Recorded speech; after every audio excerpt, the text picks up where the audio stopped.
68-year-old na lola nalunod sa ilog ng San Nicolas, Pangasinan. Dito na ng balita mula kay Freddy Pardo, Aris 38. Masantos siya kabasan, itsugamin sa ating mga kababayan dyan sa Pangasinan, Freddy. Masantos siya kabasan, Kuyang Angel.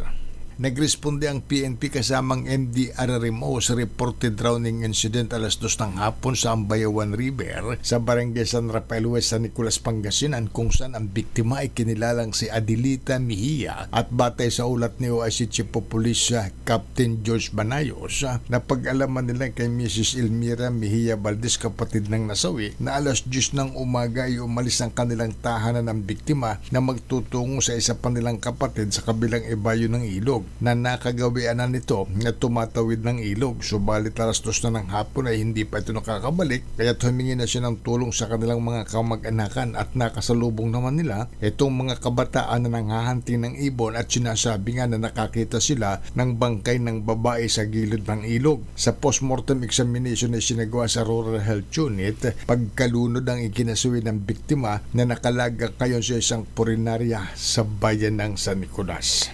Mula sa Action Radio Pangasinan, ito si Freddy Pardo, Aris 38, nag-uulat para sa DCRH, una sa Pilipinas, una sa Pilipinas. Maraming salamat, Freddy.